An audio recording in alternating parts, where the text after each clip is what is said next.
देश के सबसे बड़े लोकतांत्रिक बहस के शो देश की बहस में मैं दीपक चौरसिया अपने तमाम मेहमानों का जो मेरे साथ जुड़ने वाले हैं, अपने तमाम दर्शकों का जो मेरे साथ जुड़े हुए हैं और अपने तमाम पब्लिक के मंच पे जुड़ने वाले साथियों का वंदन करता हूं, अभिनंदन करता हूं, नमस्कार करता हूं। आप जानते हैं देश की बहस इकलौता बहस का शो है जो दर्शकों की राय के आधार पर चलता है। आप ही तय करते हैं कि किस पर उन्हें बहस देखनी है, उसी के आधार पर हम बहस के विषय का चयन करते हैं।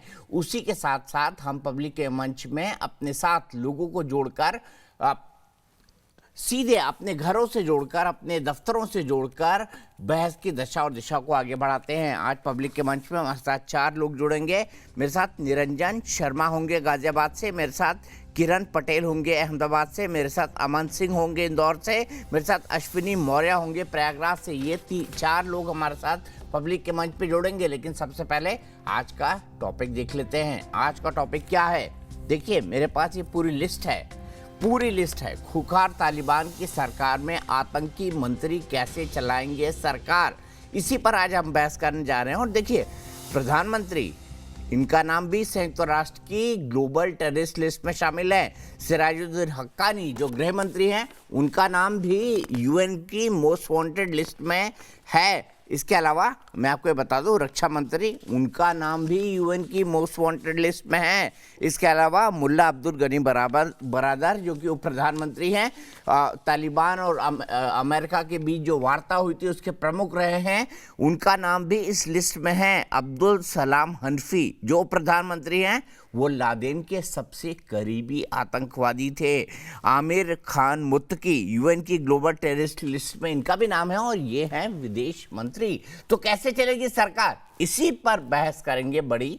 और हमारे साथ अमेरिका, यूएस, माफ कीजिएगा अमेरिका, पाकिस्तान और हिंदुस्तान से कई सारे एक्सपर्ट जुड़ेंगे। लेकिन सबसे पहले देख लेते हैं अभी तक का अपडेट। अमेरिका में 9/11 के आतंकी हमले में शामिल आतंकी हों, 37 करोड़ का इनामी टेररिस्ट, या फिर संयुक्त राष्ट्र की प्रतिबंधित लिस्ट में शामिल आतंकियों की लंबी फहरिस्त, ऐसे सभी खूंखार चेहरे अफगानिस्तान की तालिबानी सरकार में शामिल हैं। प्रधानमंत्री मुल्ला मोहम्मद हसन अखुंद, गृह मंत्री सिराजुद्दीन हक्कानी, या फिर लादेन का करीबी रहा उप प्रधानमंत्री अब्दुल सलाम हनफी, ये सभी दुनिया के बड़े बड़े हमलों में शामिल रहे हैं, जिसे संयुक्त राष्ट्र ने भी अपनी प्रतिबंधित सूची में शामिल किया। जहां तालिबान के 33 में से 30 मंत्री टेरर की कई स्टोरी में किरदार रहे हैं। 33 में से 30 लोग या 25 लोग ऐसे हैं जो कहीं ना कहीं आतंकवादियों की लिस्ट में शामिल हैं।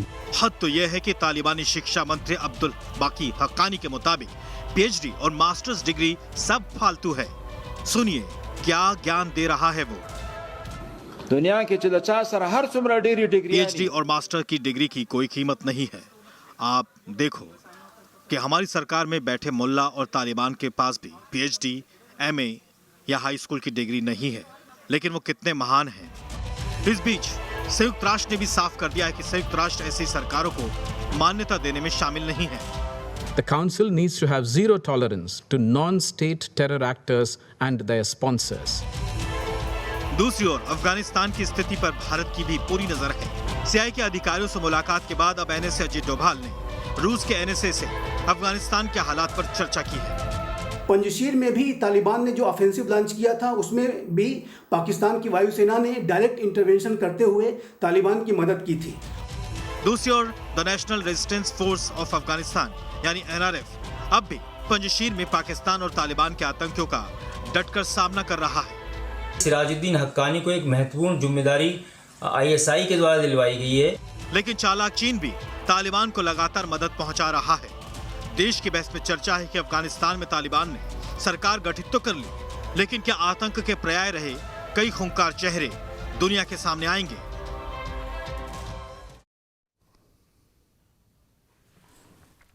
और देश की बहस में हम एक सवाल पूछते हैं जो आपको पता है। देश की बहस के सवाल में अंत में हम आपको ये बताते हैं कि देश की बहस के दर्शकों की इस सवाल के बारे में क्या राय है।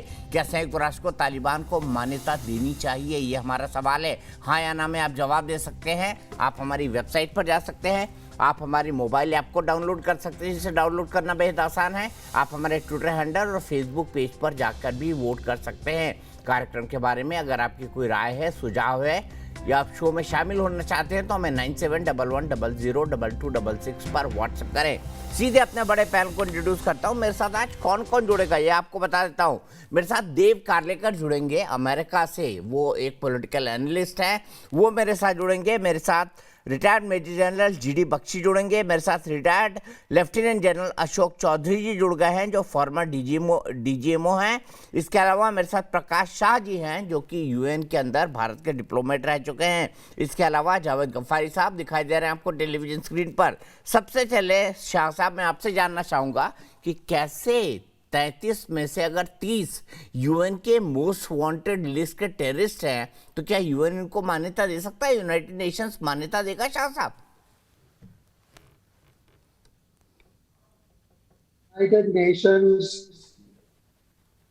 यूनाइटेड नेशंस वो रेजोल्यूशन पास करते हैं, और एक रेजोल्यूशन उसने पास करा हुआ है जिसमें इतने लोगों को, जो आपने बताया शुरुआत में, उनको टेररिस्ट बना के रखा हुआ है।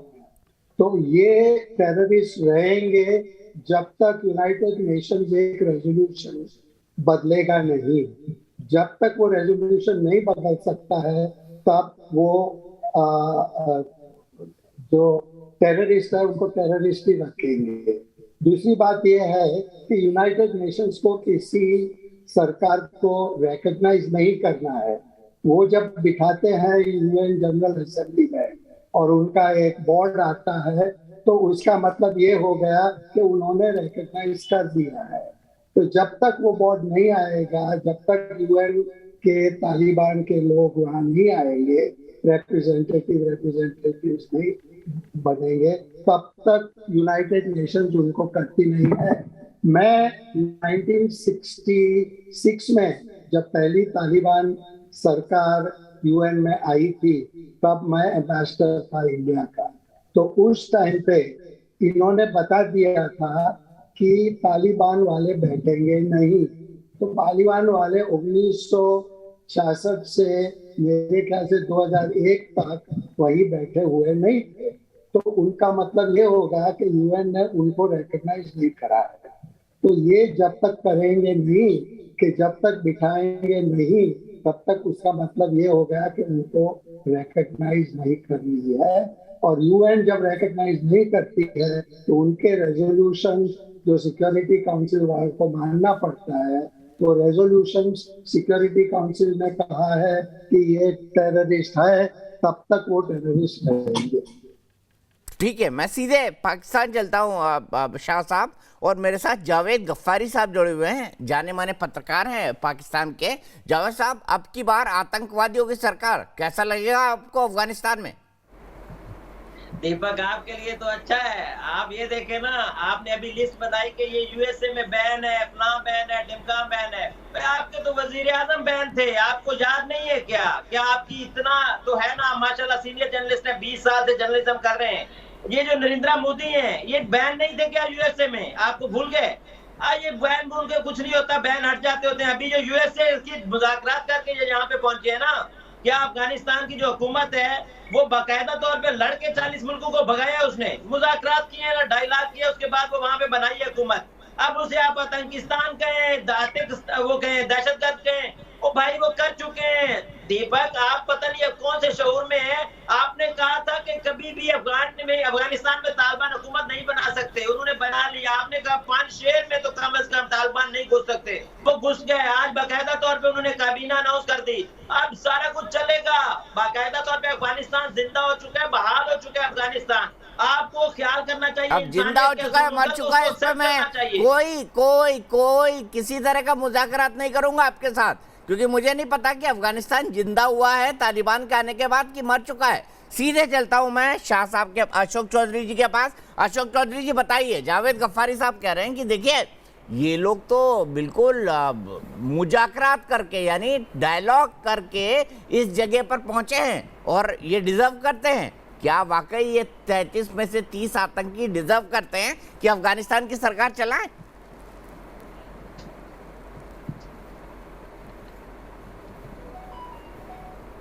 देखिए, मैं तो सबसे पहले ये बताना चाहता हूँ कि कुछ फैक्ट्स को नज़रअंदाज नहीं कर सकते आप जो सोचना हो सोचें, जो कहना हो कहें, लेकिन कुछ फैक्ट्स हैं। पहली बात तो ये जो तालिबान O2 है वो तालिबान O1 से भी गया गुजरा है।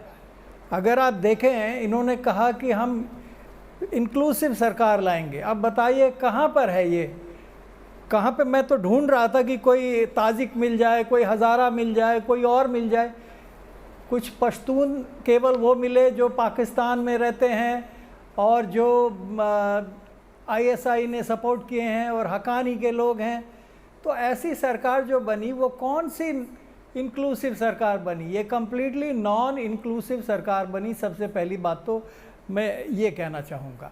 33 में से 20 मिनिस्टर जो हैं वो तो आपके कंधार के इलाके के, पाकिस्तान के इलाके के और हकानी नेटवर्क के हैं। और तीसरी बात, इन्होंने कोई अफ़गानिस्तान पे कब्ज़ा कैसे किया है?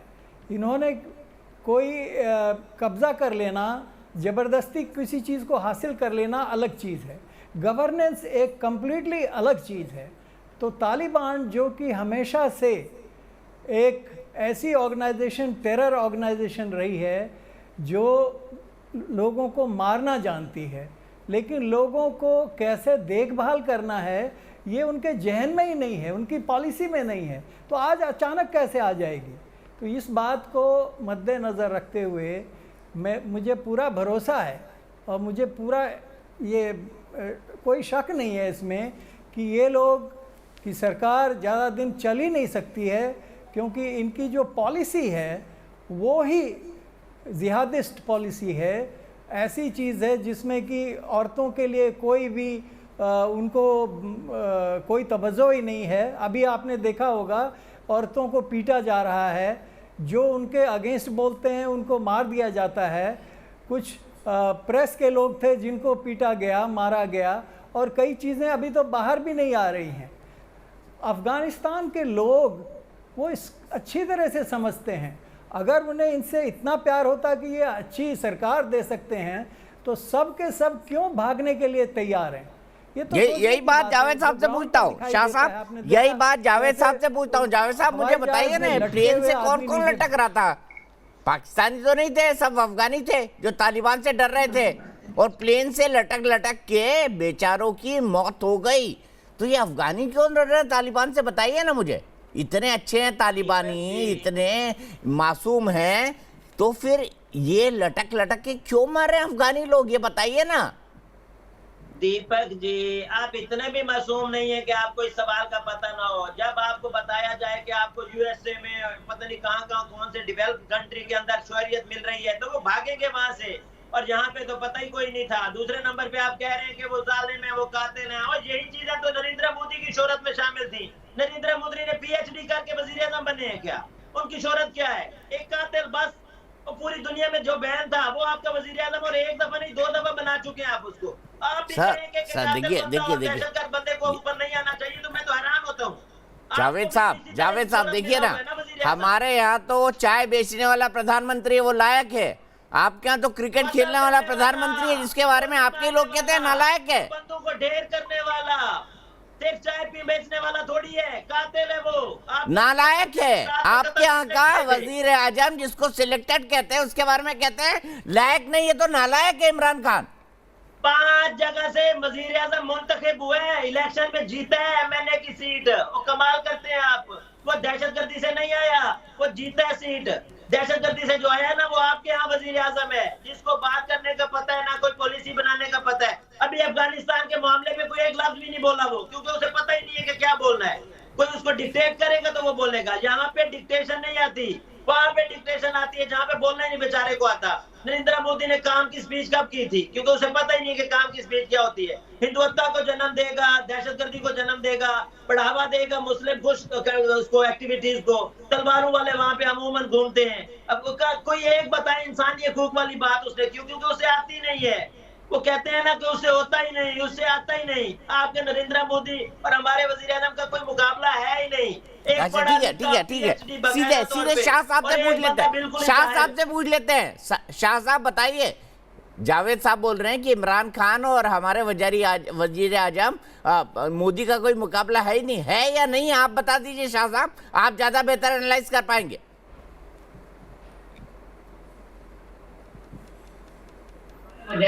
वजीर आजम मोदी का कोई मुकाबला है ही नहीं, है या नहीं? आप बता दीजिए शाह साहब, आप ज्यादा बेहतर एनालाइज कर पाएंगे। आपको ये भी मैं कह रहा हूँ कि मैं इमरान खान से भी मिला हूँ, प्राइम मिनिस्टर से भी मिला हूँ हमारे, और दोनों में मुकाबले का सवाल ही नहीं पैदा होता है, क्योंकि एक तो बेचारा ऐसे ही पहुंच गया हुआ है और उसके लोग उसको मानते नहीं है प्राइम मिनिस्टर। दूसरा यहाँ पे 55% को सेकंड 5 ईयर वो मिला हुआ है, 55% वोट से सेकंड 5 ईयर मिला हुआ है। तो मुकाबला कैसे कर सकते हैं दोनों में? या आपने एक सवाल पूछा कि बहुत तालिबान वाले दोस्ती है, बहुत प्यार है, तो ये लोग भागते क्यों हैं कि प्लेन के ऊपर लटक लटक के भागते हैं? तो उसका जवाब सीधा दे देना जावेद साहब, तो हमको पता चल जाएगा कि क्यों भागते हैं। प्यार है ना तालिबान से, तो क्यों भागते हैं? ठीक है, इसी सवाल को अब्दुल समद याकूब साहब के पास लेके चलता हूँ। याकूब साहब, अगर इतना प्यार है तालिबान से तो ये अफगानी लोग भागते क्यों हैं तालिबान से, ये भी बता दीजिए। और क्यों नारे लगते हैं काबुल के अंदर, पाकिस्तान हाय हाय? आप भी जरा दिल्ली एयरपोर्ट खोल देना 1 घंटे के लिए, 2 घंटे के लिए, और कह दे कि जिसके पासपोर्ट नहीं है वो आ जाए यहाँ से। अमेरिका की फ्लाइटें फ्री, बगैर ticket, no visa, no passport. तो आप देख लीजिएगा, फिर मैं आपसे पूछूंगा कि ये पूरा 10-20 लाख बंदा दिल्ली एयरपोर्ट क्यों पहुंच गया है। ये सवाल नहीं बनता कि जी क्यों, इसका पहले जवाब दे चुके हुए हैं कि भाई ये क्या ये वजह है कि क्यों वो हुआ है।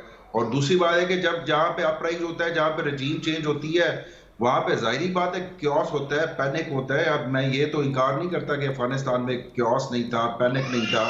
डेफिनेटली कुछ अफगान ये तालिबान मुखालिफ लोग भी होंगे, लेकिन बात यह कि अब आपको एक्सेप्ट कर लेना चाहिए कि तालिबान अब एक हकीकत बन के आ चुके हैं। और ये अपराइज जो था पॉपुलर था, ये लोगों की मदद के साथ हुआ है। ये 75,000 तालिबानी बगैर लोगों की मदद के बगैर ये नहीं आ सकते होते थे यहाँ पे। तो अब आप एक्सेप्ट कर ले, नहीं करेंगे तो आप आंखें बंद करके पड़े रहे, बाकी दुनिया एक्सेप्ट कर लेगी, उनको उन्होंने तस्लीम कर ली है। आपका बाकी कुछ नहीं बचा वहां पे।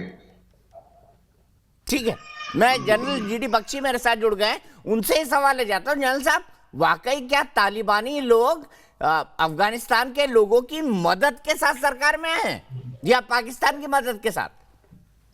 जब इसके पहले एक वहां पे सर्वे हुआ था पीयू का, 15% लोगों ने अफगानिस्तान के तालिबान की सरकार के हक में वो अपना वोट डाला था, 15%। ठीक है साहब, ईरान के प्रेसिडेंट ने कहा है कि हम आपको तब मानेंगे जब आप अफगान लोगों के बीच जाएं, इलेक्शन जीत के उनका वोट लेके आए। ये ईरान के प्रेसिडेंट साहब ने कहा। ठीक है साहब, ये कह रहे थे कि हम इन्होंने दोहा में 2 बड़ी बातें कही थी और उन पे एग्रीमेंट साइन किया था। एक कि हम अफगानिस्तान की सरजमी को इस्तेमाल नहीं होने देंगे किसी टेररिस्ट इंसिडेंट के लिए। 26 अगस्त को क्या हुआ साहब? 26 अगस्त को काबुल की एयरपोर्ट पे सुसाइड बॉम्बिंग हुई। 180 बेचारे अफगान नागरिक जो भाग रहे थे अपनी जान बचाने, वो मारे गए। नाले में वो थे, वो नाले में बम फोड़ा गया ताकि ज्यादा से ज्यादा सिविलियन मारे जाएं, और 13 मरीन मारे गए, 18 घायल हुए। जब पूछा साहब ये किसने किया, तालिबान ने बोला हमने नहीं किया साहब, ये तो आईएस खुरासान ने किया। कहां से किया? नानगरहार किधर है? अफगानिस्तान में नहीं है। मैं आपसे पूछता हूं, कल अमेरिका पे एक और 9/11 होता है और जो तालिबान है वो कहेगी साहब हमने थोड़ी ना किया, आईएस खुरासान ने किया। पाकिस्तान में बड़ी टेरर ब्लास्ट होता है, तहरीके तालिबान पाकिस्तान जो है वो जाके ब्लास्ट करती है आपके रावलपिंडी में, आपके लाहौर में, कराची में। जनाब, आप तालिबान कहेगी हमने थोड़ी ना किया, तहरीके तालिबान पाकिस्तान ने किया। तो साहब क्या आपका एश्योरेंस की क्या वैल्यू है कि आप अफगानिस्तान की सरजमी का जो है नाजायज इस्तेमाल नहीं होने देंगे? Are you in charge of your territory? No sir. दूसरा, तालिबान ने कहा था हम इंक्लूसिव सरकार बनाएंगे। मेरे जो पाकिस्तानी काबिल दोस्त हैं वो जरा मुझे बताएं, इसमें इस सरकार के मिनिस्टरों की लिस्ट कितने उज़्बेक, कितने ताजिक, कितने हजारा, कितनी औरतें हैं, कितने टेक्नोक्रेट और पढ़े लिखे लोग हैं जो सरकार चला सकते हैं? सरकार चलाने के लिए जनाब आली, आपके मुल्क में, मेरे मुल्क में पढ़े लिखे लोगों की जरूरत है। आज इनके एजुकेशन मिनिस्टर साहब ने फरमान पढ़ाया कि हमको MA PhD वगैरह नहीं चाहिए। हमारे जो मुल्ले हैं वो बहुत अच्छा जानते हैं, बहुत लोग उनकी इज्जत करते हैं। वो 7वीं सदी में 21वीं से एक पूरे देश को वापस ले जाना चाहते हैं। क्या जो औरतों का हाल किया है, जबकि वो अपने बेस्ट बिहेवियर पे हैं, पूरी दुनिया की आंखें उन पर गड़ी है। इस वक्त वो अपना हाथ रोक रहे हैं, लेकिन वहां पे मैं जरा खत्म कर लूं साहब, दीपक जी आपकी इजाजत से, मैं थोड़े पॉइंट मुझे जाना है क्योंकि फिर आगे भी मेरे को जाना है, इसीलिए मैं मोहलत मांग रहा हूं। अच्छा देखिए साहब, आपके जो मुल्ला बरादर साहब थे वो प्राइम मिनिस्टर बनने वाले, ये ISI के चीफ साहब को गवारा नहीं, पाकिस्तान की फौज को गवारा नहीं, क्योंकि बरादर साहब 8 साल आपकी जेल में रहे। क्या क्या उनके साथ किया गया, कभी मैं अलग टीवी स्क्रीन से अलग होके मैं आपको बताऊंगा किस तरह उसको टॉर्चर और ह्यूमिलिएट किया गया। ठीक है साहब। अब वो जब बन रहे थे, तालिबान ने कहा ये हमारा पब्लिक फेस है, हम चाहते हैं इंक्लूसिविटी दिखाने के लिए ये जो है प्राइम मिनिस्टर बने। DG ISI साहब धमक गए काबुल के बेस्ट होटल में, बड़ा बढ़िया होटल है, फ्री की खा रहे हैं अफगानिस्तान के पैसे और खाना पीना और मेहमान नवाजी करा रहे हैं। उन्होंने बोला कि साहब उन्होंने पिटवाया, 1 मिनट सर प्लीज, उन्होंने पिटवाया इनको। जो कि प्राइम मिनिस्टर बनने वाला था उसको पीटा गया, ही वॉज इंजर्ड, और अखुंडजादा को उसके ग्रुप के साथ क्लैश कराया, हक्कानी ग्रुप का 17 मारे गए। चुप करना है ना, मतलब वो चाहते हैं कि जो हमारे चमचे गुर्गे वहां पे बने। काबुल की गलियों में क्या नारे लग रहे हैं, पाकिस्तान मुर्दाबाद, क्योंकि जो अमेरिका की गुलामी नहीं सहे वो पाकिस्तान की गुलामी सहने वाले ख्वाब आप छोड़ दीजिए। आप पाकिस्तान की गुलामी के ख्वाब वो बड़े आराम से सह लेंगे, ये आप भूल जाइए। Thank you. कितना झूठ बोलेंगे GD जी, कितना झूठ बोलते हैं आप GD जी। मेरे जनरल गगनदीप, जावेद साहब आपके मुंह से तो सच ही टपकता है, सिर्फ आपके मुंह से तो सच ही टपकता है सर। सुबह दोपहर शाम झूठ बोलते हैं और आपको शहद जनरल साहब ठीक बोल रहे हैं, आपके मुंह से शहद टपकता है, शहद। जनरल GD बख्शी, और शहद में इतना जहर मिला हुआ है कि मैं बता नहीं सकता आपको। GD बख्शी आप बस कर देना, बर्दाश्त करें ना, अब हो गया जो होना था, अब रोना धोना बंद कर देना। आप रो रहे हैं पिछले हम रो नहीं रहे, कुछ नहीं होता रोने धोने से। रो नहीं रहे। GD जी रोने वाले दिनों में आप देखेंगे आपके गुर्गों का क्या हाल होता है। रो नहीं रहे मेरे भाई, आप ऐसे कहते हैं। अरे मेरे दोस्त नाराज क्यों हो रहे हो? यही कहते हैं, नहीं गुस्से में माथे पे चिरूड़ी क्यों आ रही है? मैं आपको कह रहा हूँ, मेरे भाईजान थोड़ा इंतजार करो, तनिक हथकंडे हमको भी आते, थोड़े से हथकंडे हमको भी आते। GD बख्शी जी आपको क्या लगता है, कि ये 33 में से 30 आतंकी सरकार चला लेंगे? जावेद साहब ये सवाल पूछूंगा, लेकिन निरंजन शर्मा गाजियाबाद से मेरे एक दर्शक जुड़ गए। निरंजन बताइए, क्या 33 में से 30 आतंकी अगर जिस कैबिनेट में हो, क्या वो सरकार चल सकती है? ये किसी भी सूरत में सरकार चलने वाली नहीं है। ये सारे आतंकवादी है, सारे विश्व पर अपना कब्जा करना चाहते हैं और ये सारी मानवता के खिलाफ है। कोई भी आतंकवादी मतलब यहाँ राज करने वाला नहीं है। यदि यहाँ राज करने वाले या इतने काबिल होते तो अफगानिस्तान की जनता इसे छोड़कर नहीं जाती। ये पूरे के पूरे एकदम विश्व के लिए बहुत बड़ा खतरा है और इनको को किसी भी विश्व के किसी भी देश को इन्हें किसी भी तरह की कोई भी मान्यता नहीं देनी चाहिए। इनका सामाजिक और राजनीतिक दोनों बहिष्कार होने चाहिए। मेरा तो ये मानना है। और इसके ठीक है, मैं आप ही की बात को लेके चलता हूं पाकिस्तान। मेरे साथ अब्दुल समद याकूब साहब हैं। याकूब साहब बताइए, दुनिया भर में ज्यादातर तो लोग यही बोल रहे हैं कि सरकार को मान्यता देनी नहीं चाहिए। जिस सरकार में 33 में से 30 आतंकवादी हैं, उस सरकार को कैसी मान्यता दी जा सकती है? सिर्फ पाकिस्तान और चाइना मान्यता दे सकते हैं, यूएन तो नहीं दे सकता। जी दीपक जी, वो पहले जो अशरफ गनी रजीम में थे, वार लॉर्ड्स, चोर, डाकू, चक्के, वो हीरोइन फरोश, वो ड्रग्स डीलर, वो सारे वार लॉर्ड, जितना बड़ा गुंडा, जितना बड़ा कब्जा माफिया, वो जितने फेडरल मिनिस्टर अशरफ गनी की रजीम में थे, वो सारे तो आपके लिए दूध के दूल्हे थे ना। आपको जो टेररिस्ट नजर आए हैं वो तालिबान नजर आए हैं, उधर आपको नजर नहीं आया।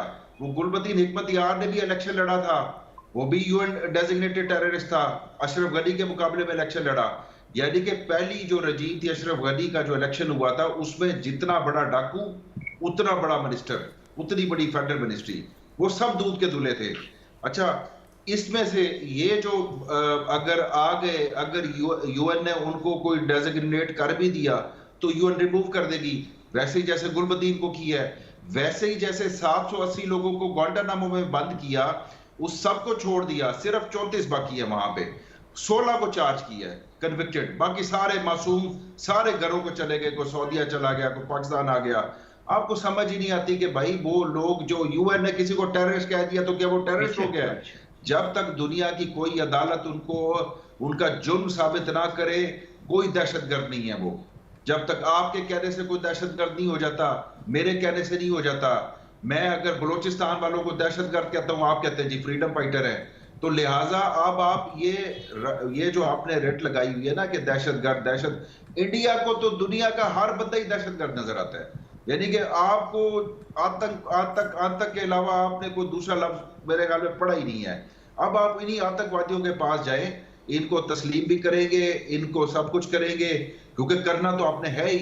मुलाकातें आपकी शुरू हो गई हैं, अब आप तस्लीम करें, एंजॉय करें तालिबान को, उस रजीम को, उधर ट्रेड करें, बिजनेस करें, ताकि आपके साथ वो आपको कुछ और को फायदा हो जाए, आपके को रिजर्व्स बढ़ जाए फॉरेन एक्सचेंज के।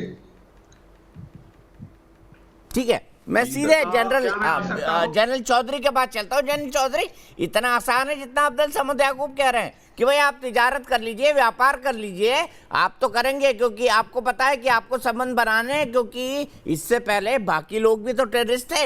इनको इनके टेररिज्म में और उनके टेररिज्म में कोई अंतर नजर नहीं आता।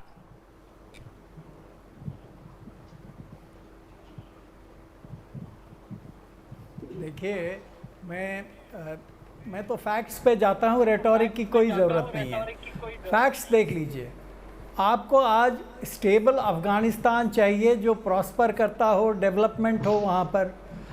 अब आप ऐसे लोगों से जो कि दुनिया के वांटेड लिस्ट में हैं, जिनकी थॉट प्रोसेस ही ऐसी है, मारना मरना, उससे करके पावर में आए हैं, और उनको आप एक्सपेक्ट कर रहे हैं कि वो अफ़गानिस्तान को डेवलपमेंट कराएंगे। दूसरी बात, पाकिस्तान और आईएसआई ने इस तालिबान सरकार को बनाया।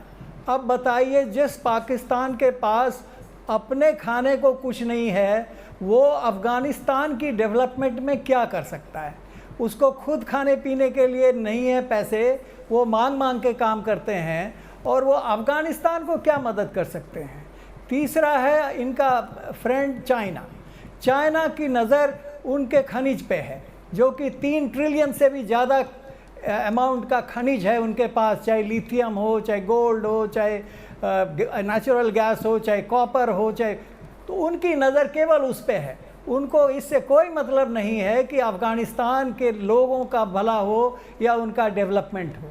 एक देश था जो केवल उनका कोई इंटरेस्ट नहीं था, केवल उनके लोगों की भलाई चाहता था, वो था भारत, जिन्होंने $3 बिलियन वर्थ और उससे भी ज़्यादा और अपने लोगों को वहाँ के कंस्ट्रक्शन वर्क में लगाया जिससे उनकी बढ़ोतरी हो। तो आप कैसे कोई सरकार, कैसे कोई दुनिया के समझदार देश ये मानेंगे कि ये तालिबान जो है ये अच्छी गवर्नमेंट बना के देगी। अचानक रातों रात आपने वो देखा होगा, पाकिस्तान हो या हक्कानी नेटवर्क हो या कोई भी हो, ये लोग वो उसी तरह कुत्ते की पूंछ की तरह है। अब 12 साल तक उसको सीधी करके बांध करके रख दीजिए, उसके बाद खोलिए फिर टेढ़ी हो जाएगी। तो आज अचानक आप तालिबान को कैसे एक्सपेक्ट कर रहे हैं कि वो एकदम अच्छे लोग हो जाएंगे? ये कभी भी मुमकिन नहीं है जनाब। और आप उसका एग्जाम्पल तो 7 दिन के अंदर ही से देख रहे हैं। जिस दिन से उनको पावर में आए, जिस दिन से अमेरिकन गए, उस दिन से क्या क्या हो रहा है ये सब को जग जाहिर है। पंजशीर में भी क्या हुआ, अभी लड़ाके तो वो अच्छे हैं नहीं, जहां उनको लड़ाई का सामना करना पड़ा उनकी काफ़ी कैजुअलिटीज़ हुई है। और पंजशीर में भी वो जो फोर्सेस हैं वो खाली नहीं किए हैं, वो चले गए हैं ऊंची पहाड़ियों में और वो फिर आएंगे। तो जहाँ जहाँ इनको लड़ना पड़ा वहाँ उनको प्रॉब्लम हुई है। ये जहाँ जहाँ वैसे ही सरेंडर हो गए, लोग डर से भाग गए और पाकिस्तान की मदद से उनकी आर्मी को लगा के यहाँ पे कार्रवाई की, वहीं पे तालिबान ने कुछ काम करके दिखाया कि वो जीत गए। तो ये तो कुछ फैक्ट्स हैं जिसको दुनिया नज़रअंदाज नहीं कर सकती। और आज जब यूनाइटेड नेशंस को जो ह्यूमैनिटेरियन ग्राउंड देखता है, वो किनके हाथों किनको रिकॉग्नाइज कर सकता है जो कि केवल मार काट की सोच कर रखती है। ठीक है, मैं सीधे जावेद साहब के पास चलता हूँ। जावेद साहब हाथ भी उठा रहे हैं। जावेद साहब मुझे बताइए, कैसे उन लोगों को रिकॉग्नाइज किया जा सकता है जो महिलाओं के हक के ऊपर बात ही नहीं करते हैं, जिनकी पूरी की पूरी सरकार में जो 50% आबादी है अफगानिस्तान की महिलाओं की, उसकी कोई जगह नहीं है। ऐसे लोगों को कैसे कोई समझदार आदमी रिकॉग्नाइज कर सकता है आप लोगों को छोड़कर? क्योंकि मैं पाकिस्तान को समझदार नहीं मानता, माफ कीजिएगा। दीपक, आप अगर समझदार ना मानते तो मैं आपके टीवी पे इस वक्त ना बैठा होता। आप समझदार मानते तो अपने टीवी पर प्राइम टाइम शो के अंदर मुझे इनवाइट किया हुआ है। अब्दुल समाद याकूब को आपने इनवाइट किया हुआ है। आप समझदार मानते हैं। जीडी बख्शी साहब ने बात की, दूसरे जनरल चौधरी साहब ने बात की, दोनों ने बात की। अगर दोनों के 1-1 मिनट के अंदर मैं जवाब दे दूं तो जनरल जीडी बख्शी साहब ने परसों कहा था पाकिस्तान के 20 फौजी मारे गए हैं, वो कहाँ हैं? उनकी अल्लाह माफ करे लाशें कहाँ हैं? जीडी बख्शी साहब आप बस कर दें, आप बूढ़े हो गए, अब आप ना टीवी पे बोला करें, क्योंकि आपको पता ही नहीं होता क्या बोलना है और क्या नहीं बोलना। आपने कहा 20 फौजी अदब से जावेद साहब, अदब से वो आपने नहीं मिलता, क्योंकि दुनिया जहां का झूठ है वो आपका सोच था। जीडी बख्शी साहब और जनरल चौधरी साहब, अब सुने भी सही ना, जीडी बख्शी साहब सुनते नहीं हैं। आपकी आदत बहुत खराब हो गई है, आपकी आदत बहुत खराब होगी। आप में सुनने की अब हिम्मत नहीं रही। आप जर्नैल हैं, आप सुने भी सही ना, बोल लीजिएगा। कौन सा कहीं भागे जा रहे हैं आप बोल रहे हैं मैं चुप करके बैठा रहा हूँ, सुना है ना आपको? जीडी बख्शी जी, आप सुनने की हिम्मत पैदा करें। आप अब बूढ़े हो गए, इसका ये मतलब नहीं आप हैं तो जर्नैल ही ना, रिटायर्ड जर्नैल के अंदर भी जज्बा तो होना चाहिए ना, हिम्मत भी होनी चाहिए, सकत भी होनी चाहिए, बर्दाश्त भी होनी चाहिए। जीडी बख्शी जी, इनका लेक्चर खत्म हो गया। आपने 6 मिनट का भाषण दिया, मैंने खत्म हो गया। जीडी बख्शी साहब 6 मिनट का लेक्चर आपने भी दिया, मैंने सुना। आप भी उसी तरह इन्वाइटेड है जैसे मैं इन्वाइटेड हूँ। आपको कोई स्पेशल उसके लिए प्लान नहीं भेजा गया कि आपको प्लान के ऊपर आना है। लेक्चर खत्म हो गया और आप जनरल साहब आप चुप करें ना, जनरल साहब चुप कर जाए ना 2 मिनट। पॉइंट की बात करिए ना जावेद साहब, पॉइंट की बात करिए, फिर जनरल साहब जवाब देंगे ना। पॉइंट की बात करिए। आपके सवाल का जवाब दे रहा हूँ। आपने कहा कि दहशतगर्द कैसे चलाएंगे, तालिबान दहशतगर्द हैं वो कैसे चलाएंगे? मैंने लिखा गूगल के ऊपर, पहली खबर आई है गार्डियन की। गार्डियन को आप मानते हैं और आपको पता होगा, आप जर्नलिस्ट हैं, सबसे दुनिया का एक बड़ा अखबार है। उसने कहा ये ब्लेम डेथ बाय 2000 मुस्लिम्स, 2000 मुसलमान पर। दूसरा उसका इदारिया छपा हुआ है कि 2000 मुसलमानों का कातिल कैसे। ये तालिबानियों ने कितनों को मारा ये भी बताइए ना। 9/11 में कितने लोग मरे थे? 9/11 में कितने लोग मरे थे, भी बता दीजिए ना। 9/11 में कितने लोग मरे थे? वो अमेरिका के अंदर मरे थे, वो अमेरिका की CIA की गफलत की वजह से मरे थे। अच्छा, हम भी कुछ बोल रहे हैं दीपक साहब। अच्छा ठीक है, जावेद साहब आप जनरल साहब बोलेंगे। आपने बोल लिया ना, आप जनरल साहब बोलेंगे। जनरल साहब बोलिए, general GD Bakshi. Thank you Javed साहब, थैंक यू।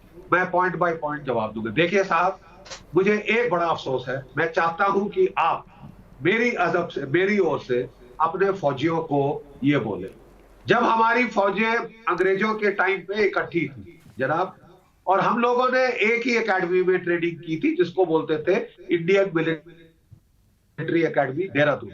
वहां हमको सिखाया गया था कि जब एक अफसर लड़ाई के मैदान में होता है या ट्रेनिंग में होता है तो चाहे जमीन पे सोना पड़े, चाहे खाना ना खाए, चाहे पानी ना मिले, वो अपने जवानों के साथ रहेगा।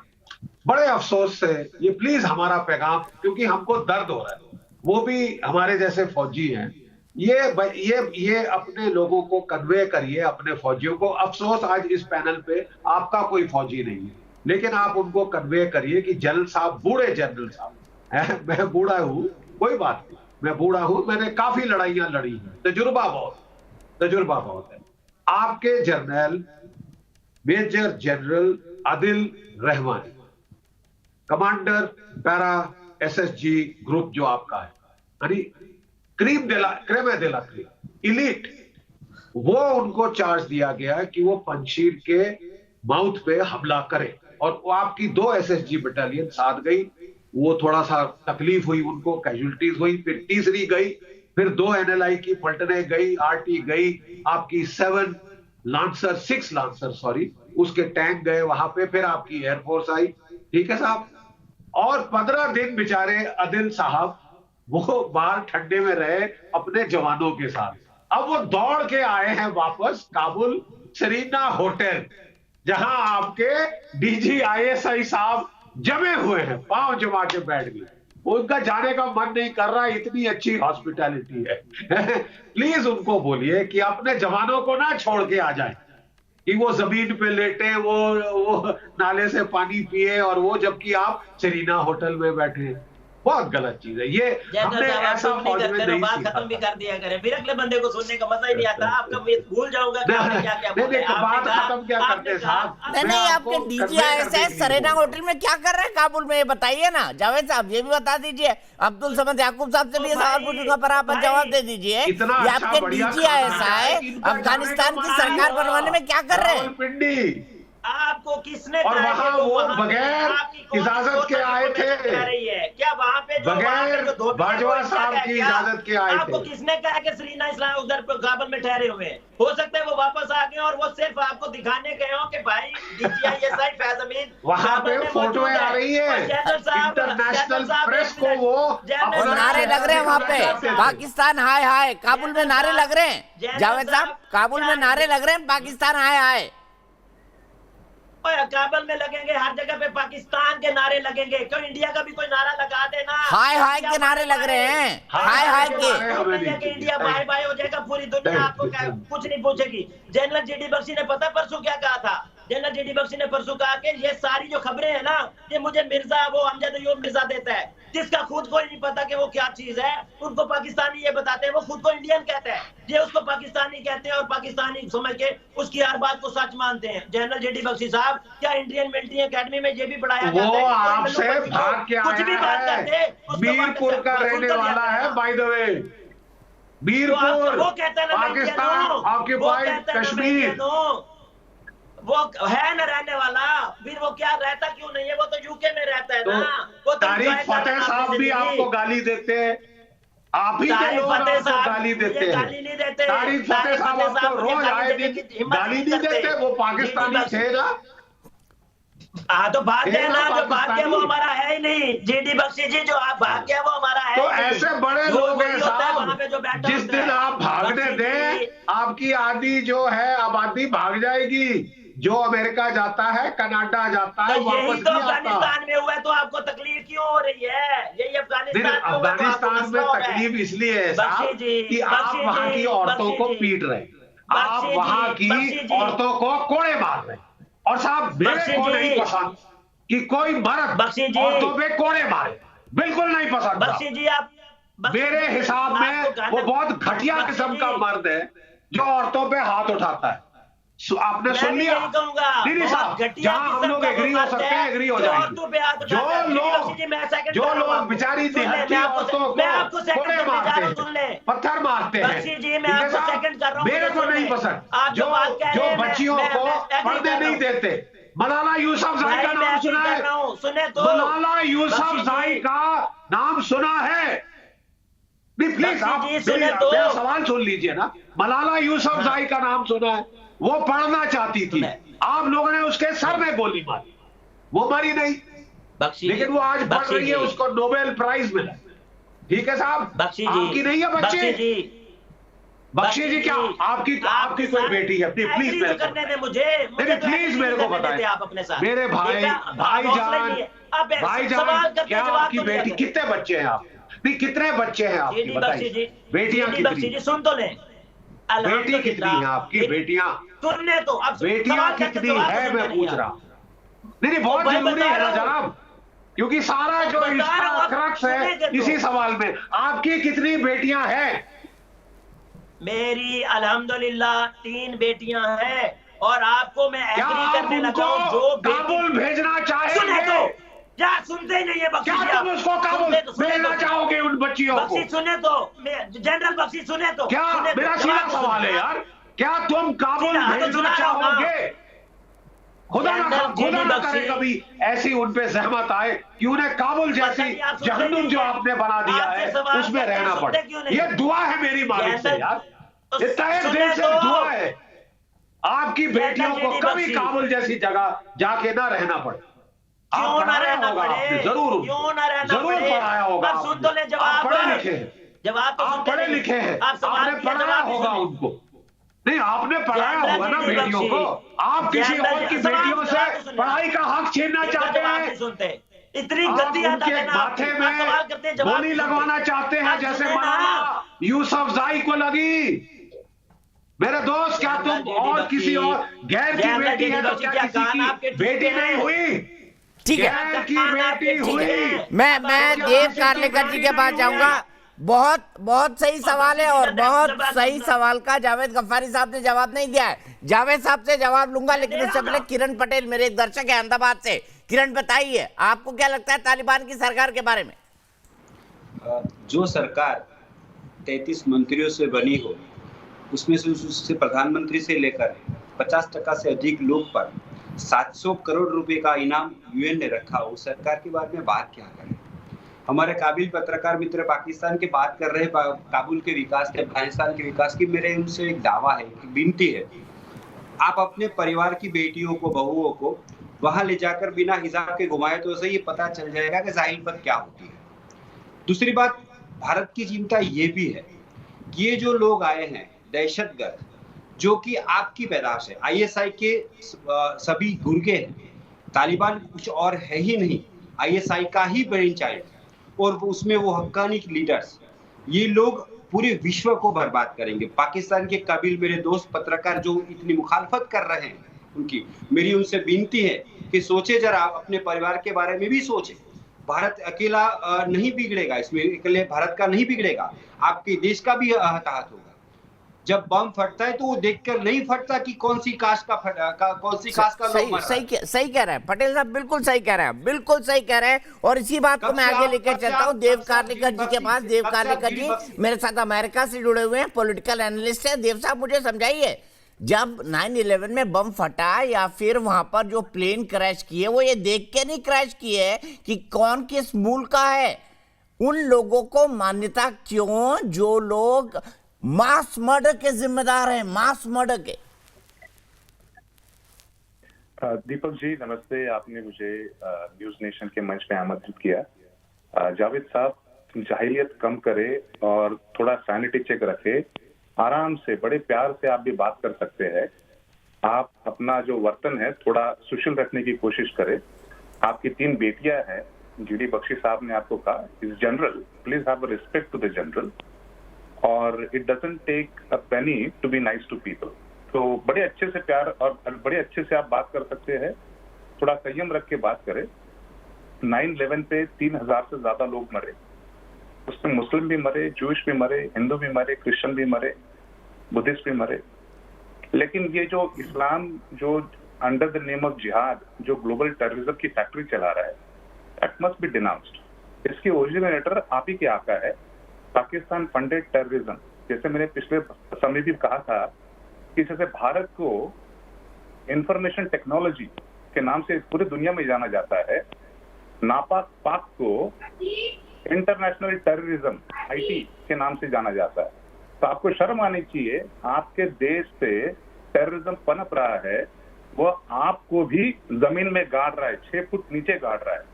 आपको तो आदत हो गई है, लेकिन उसकी अब ग्लोबली डिनाउंसिएशन हो रहा है। UN is bringing a resolution to put sanctions against Pakistan। आपको वैसे भी आप हाथ में कटोरा लेके इमरान खान साहब पूरी दुनिया में घूमते रहते हैं, वो कटोरा भी अभी चला जाएगा, बिकॉज जब सैंक्शंस आएगी तो क्या करोगे? मदरसा छाप पढ़े लिखे हो आप क्या करोगे? आपकी औकात क्या है? एक जनरल को आप इतनी बेदबी से बात करते हो, कुछ तो शर्म कीजिएगा। जो मिनिस्ट्री है, it's a care taker ministry. उनके जो एजुकेशन मिनिस्टर है शेख मौलवी मुनीर साहब, वो कह रहे हैं कि हमारे यहाँ पे मिनिस्ट्री में पढ़ाई लिखाई की जरूरत नहीं है, बस आप टेररिस्ट हो, दैट्स इनफ क्वालिफिकेशन। अपेरेंटली लगता है कि बंदूक और terrorism, this is the only qualification required. ठीक है, बंदूक और टेररिज्म, बहुत सही बात बोली। इसी बात को मैं अब्दुल समद याकूब के पास ले जाना चाहता हूँ। याकूब साहब, मुझे बताइए, इमरान खान अभी ISI चीफ के साथ मीटिंग कर रहे हैं और वो बड़े कंसर्न है कि काबुल के अंदर पाकिस्तान हाय हाय के नारे क्यों लगे। अब मुझे ये भी बता दीजिए याकूब साहब कि काबुल के अंदर, ब्रिटेन के अंदर और इसके अलावा अमेरिका के अंदर पाकिस्तान हाय हाय के नारे क्यों लगाए अफगानी लोगों ने, ये भी बता दीजिए। दीपक जी, बड़ी खुशी होती है जब आप बार बार DG ISI का नाम लेते हैं। और अभी एक और प्रोग्राम में बैठे थे इस थोड़ी देर पहले, तो जनरल GD बख्शी ने उनको कुछ अलकाबात से नवाजा कि governor general of Afghanistan his excellency जनाब जनरल फैज हमीद साहब। तो मैं ये कहना चाहूँगा कि जनरल फैज हमीद की हैबत, जनरल फैज हमीद का खौफ, उसका जज्बा, उसका वलवला, उसकी बसीरत, उसकी शुजात, वो अगर कोई स्टेटमेंट दे दे कि उसने कहा कि don't worry everything will be okay, तो वो आप पर जो है ना बिजली बन के गिरी। और अगर उसकी तस्वीर आ गई तालिबान के साथ, कोई लीक हो गई, तो आपके हिंदुस्तान में जलजला आ गया। इस खौफ से बाहर आ जाए। वो एक शख्स है, एक इदारे का सरबराह, हमारा इदारा, वो अगर अफगानिस्तान चला जाता है, आप अरे सर, मैंने आपकी सब बात मानी, पर ये बताइए ना, काबुल में पाकिस्तान हाय हाय के नारे क्यों लगे, ये भी तो बता दीजिए। इस सवाल को आप टाल गए। आपकी नींदें उड़ गई, आपकी जिस दिन से वो गए वहां पे। भाई, अफगानी भाई बहनों ने पाकिस्तान हाय हाय के नारे क्यों लगाए, ये भी बता दीजिए। अच्छा, ये चंद औरतें हैं जिनका मैं कहता हूँ कि हक बनता है, सही बात है, इतना इन्फ्लुएंस तो आपका था। जल्द साहब, 1 मिनट सिर्फ खत्म कर ले समद याकूब साहब, उसके बाद आप तुरंत आइए। इतना एक तो आप कर ही सकते हैं ना कि किसी मुल्क में, बहरहाल अगर महिलाएं निकलती हैं, उनका बुनियादी हक है, मैं उनके हक को इंडोर्स करता हूँ। और अगर तालिबान ने इस तरह अगर किसी के हुकूक को सलब किया, तो मैं तालिबान की मुखालफत करूंगा। अगर ह्यूमन राइट्स को वायलेट किया या औरतों के राइट्स को वायलेट किया, यहाँ पर हम दोनों एक ही पेज के ऊपर हैं। ठीक है, जैन साहब आप बताइए कि कितनी अच्छी बात कर रहे हैं समद याकूब साहब की, उन्होंने अगर महिलाओं के हुकूक को परिवर्तित किया या बदला, तो उसके बाद तालिबान कैसे कोड़े मारता है। याकूब साहब ने कोई टीवी की तस्वीर नहीं देखी जनरल साहब। मैं याकूब साहब की कदर करता हूँ, वो काफी पढ़े लिखे लोगों में है, and I find him very balanced, right. ये कह के मैं जो कुछ कहूंगा प्लीज ध्यान से सुनिए। हम इतने नाराज नहीं हुए DG ISI के काबुल जाने से जितने general Bajwa, chief of the Pakistan army staff, वो पहले उनकी इजाजत के बगैर हुए, जो कि फौज में कानूनी जुर्म है। मैं अपना स्थान, अपना दफ्तर नहीं छोड़ सकता बगैर अपने सीनियर की इजाजत। ये तो हमने सीखा था पाकिस्तान में, फौज में कैसे ये बदली हो गया समझ नहीं आता। बाजवा साहब इसलिए निराश थे कि उन्होंने बड़ा भैड़ा प्रदर्शन किया। अगर उनको सिर्फ हंसना था, खींचने पकड़नी थी, दांत दिखाने थे, तो क्या फॉरेन मीडिया के सामने दिखाने की जरूरत थी? बाजवा साहब नाराज है और थोड़ा हमको भी मालूम है। याकूब साहब प्लीज इतना हमको दीजिए कि हमको भी थोड़ा मालूम, ठीक है? हमारा पेशा है जानना, नहीं तो मारे जाएंगे हम अगर हम कान नाक आंख बंद करके बैठ गए, प्लीज। तो वो बहुत नाराज हुए कि इससे अच्छा गिफ्ट भारत को नहीं मिल सकता था क्योंकि जहां वो गए सारा अफगानिस्तान का गुस्सा उबल पड़ा। ये अफगान देखिए, और मैं हिंदू पठान हूं बाय द वे, पिंड दादर खान वहां से आ, ठीक है साहब, तो मुझे पता है इन लोगों का। इनकी इज्जत पे आप आंच डालें, इनकी इज्जत पे हाथ लगाएं, ये उबल पड़े। ठीक है साहब, वो कह रहे हैं कि हमने अमेरिका से आजादी ली, आपके प्राइम मिनिस्टर साहब कह रहे हैं कि ये आजाद हुए हैं अमेरिका से, आपकी गुलामी करने के लिए, पंजाबियों की गुलामी करने के लिए, बताइए। और डीजी आईएसआई साहब की मौजूदगी, अब वो वापस आ गए बाय द वे, वो पहुंच गए और बाजवा साहब को मिलने वाले हैं। बाजवा साहब को ठीक है, मैं बाजवा साहब किसको ढूंढ रहे हैं और बाजवा साहब को कौन ढूंढ रहा है, जावेद गफ्फारी साहब से जरूर पहुंचूंगा, क्योंकि जावेद साहब मुझे आपकी स्माइल बहुत अच्छी लगती है। हमारे इसको बोलते हैं कि इतनी शानदार टूथपेस्ट की स्माइल है ये, इतनी शानदार स्माइल कि जनरल साहब ने आपके मुख पर स्माइल ला दी। लेकिन उससे पहले मेरे एक दर्शक अश्विनी मौर्य प्रयागराज से, अश्विनी क्या कहेंगे तालिबान के बारे में और नई सरकार के बारे में, आप बताइए अश्विनी। बहुत बहुत धन्यवाद। सबसे पहले तालिबान, आप सरकार की बात कर रहे हैं, तो अभी सरकार बनी ही कहाँ है, सरकार को उन्होंने अभी प्रस्ताव रखा है, और जो बात कहा जा रहा है इस हिसाब से तो कोई भी अगर देश में संगठन बनाता है और किसी वर्तमान सरकार को विरोध करता है और उस पर आके अपनी बात रखता है कि मैं सरकार बनाऊंगा, तो वो तो वही रह गया कहावत कि जनता के द्वारा बनाया गया तो सरकार तो है नहीं, किसी वहाँ के द्वारा, जनता के द्वारा चुना गया। यह एक प्रकार का दबाव है जनता के ऊपर। वहाँ के अफगानिस्तान के नागरिक जो हैं वह स्वयं इस बात को समझ नहीं पा रहे हैं कि हम अफगानिस्तान में हैं या कहीं और जिस देश के लोगों को डराया जा रहा है, धमकाया जा रहा है, इस बात से यही जाहिर होता है कि तालिबान नहीं, वो शासनकारी सरकार है जो सत्ता के लालच में और अपने पूर्व रवैये के साथ अपना रही है। ठीक है, बहुत बहुत शुक्रिया अश्विनी, आपने इतनी अच्छी बात की। ब्रेक लेता हूं, ब्रेक के बाद फिर आऊंगा। जावेद साहब के पास सीधे चलेंगे और पूछेंगे कि उनकी मुस्कुराहट के पीछे की वजह क्या है। तालिबानियों के सरकार में बनने के बाद क्या पाकिस्तान इतना कुछ है कि दिल खोल के मुस्कुरा रहे हैं? जावेद साहब, ब्रेक के बाद। तो हम बात कर रहे हैं तालिबान की नई सरकार में, जिसमें 33 में से 30 मंत्री ऐसे हैं जिनमें से ज्यादातर यूनाइटेड नेशंस की मोस्ट वांटेड सिक्योरिटी काउंसिल की जो लिस्ट है, जिसके अंदर यह कहा जाता है कि ये व्यक्ति आतंकी है या नहीं है, उसके अंदर शामिल है। तो अब की बार आतंकियों की सरकार, कैसी सरकार तालिबान में चल पाएगी, इसी पर बात करने के लिए मेरे साथ देव कार्लेकर जी जुड़े हुए हैं, जो कि जाने माने पॉलिटिकल एनालिस्ट हैं, यूएस से मेरे साथ जुड़े हुए हैं। मेरे साथ retired lieutenant general Ashok Chaudhary साहब जुड़े हुए हैं। मेरे साथ retired major general GD Bakshi साहब जुड़े हुए हैं। मेरे साथ पत्रकार जुड़े हुए हैं, जावेद गफ्फारी साहब पाकिस्तान से। इसके अलावा मेरे साथ जाने माने पीटीआई के नेता, पाकिस्तान तहरीक इंसाफ के अब्दुल समद याकूब साहब जुड़े हुए हैं। लेकिन सबसे पहले हुस्ना के पास चलता हूं। हुस्ना एक अफगानी बहन है और मेरे साथ इस वक्त सीधे काबुल से जुड़ी हुई हैं। हुस्ना, क्यों लगे थे पाकिस्तान मुर्दाबाद के नारे? बताइए जरा, ये भी बताइए कि किस बात को लेकर आक्रोश था लोगों के मन में आईएसआई चीफ को लेकर आने से? सबसे पहले मैं अपनी सलाम को सुनाती हूँ। इंशाल्लाह कि आप लोग अच्छे हो, ठीक हो। हमारी पहली मुश्किल है जो आईएसआई और पाकिस्तानी लोग अफगानिस्तान में आके बम्बार्ड करते हैं, बॉम्बिंग करते हैं, फायरिंग करते हैं, वो भी हमारे लोग पर, पंजशेर के लोगों पर।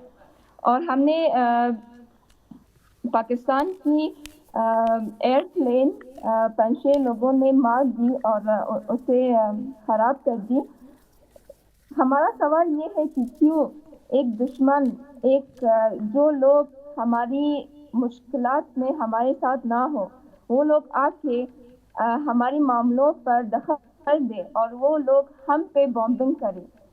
तालिबान जो कहते हैं कि हम आपकी दोस्त है, उन लोगों ने अमेरिका को यहाँ से निकाल दिया कि कोई भी गैरी लोग यहाँ पे नहीं आ सकते। तो फिर पाकिस्तान की क्या हक है जो आके हम पे हुकूमत करे?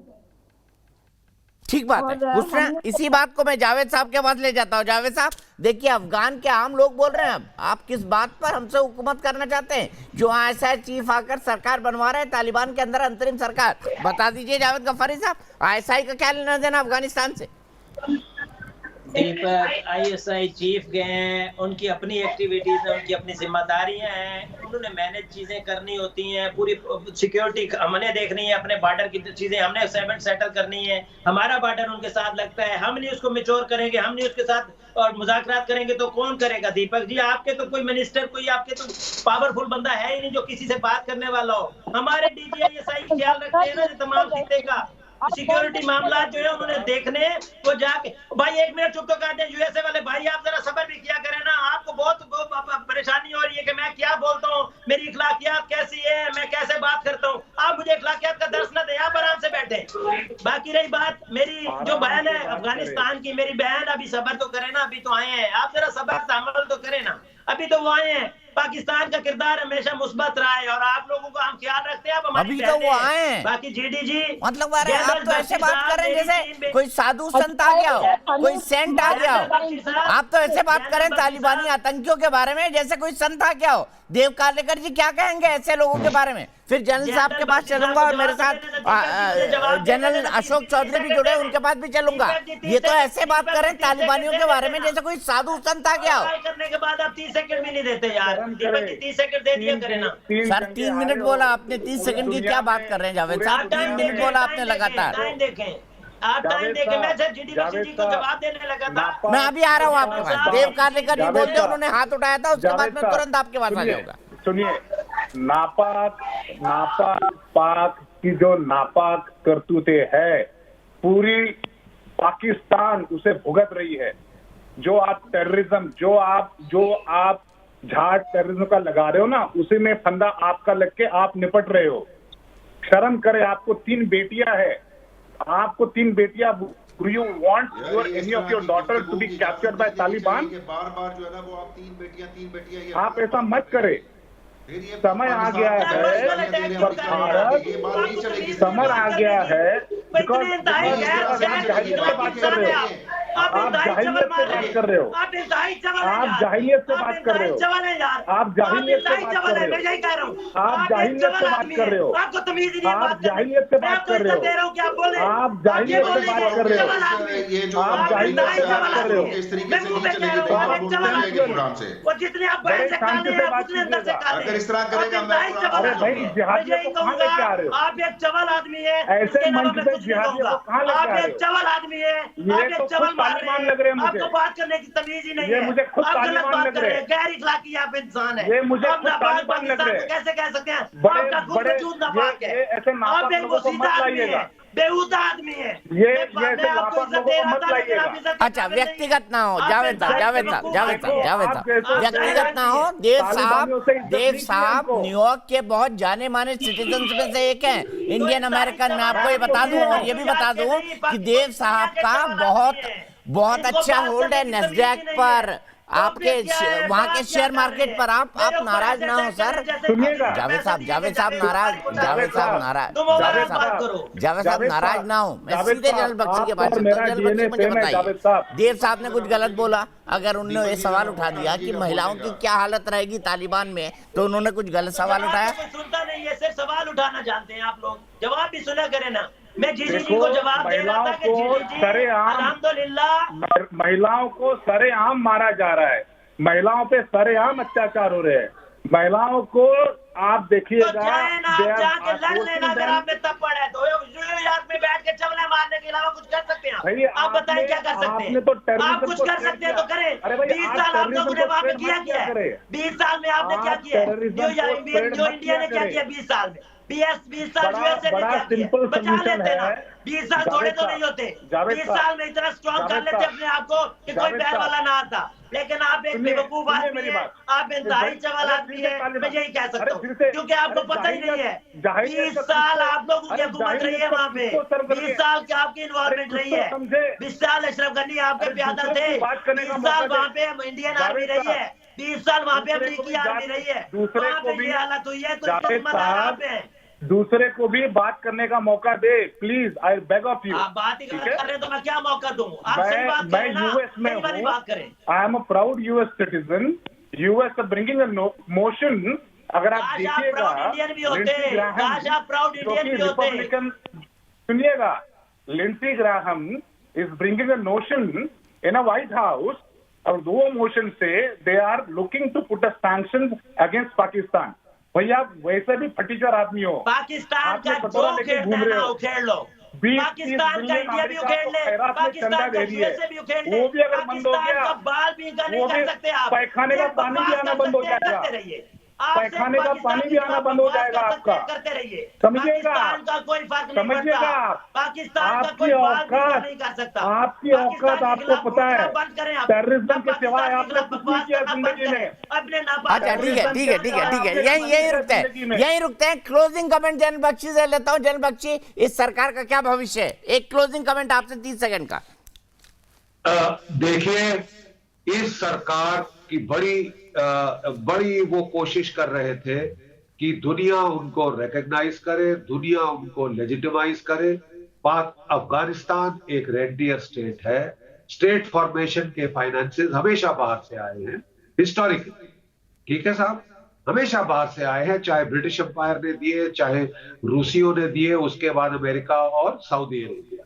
ये पाकिस्तान को 8 से 10 बिलियन डॉलर कम से कम खर्चे करने पड़ेंगे to sustain the government in Afghanistan, तभी वो बेस्ट बिहेवियर पे है। आपने प्रॉमिस किया था कि आप इंक्लूसिव सरकार बनाएंगे। क्या इंक्लूसिव है इस सरकार के बारे में? सारे के सारे तालिबान और worst elements of the Taliban वो वहां पे आपने सिक्योरिटी मिनिस्टर जो आपके हक्कानी ग्रुप के बनाए हैं, मुल्ला उमर के बेटे को आपने डिफेंस मिनिस्टर बनाया है, कोई तजुर्बा नहीं है, उनसे काफी सीनियर तजुर्बेकार कमांडर हैं वो हैं।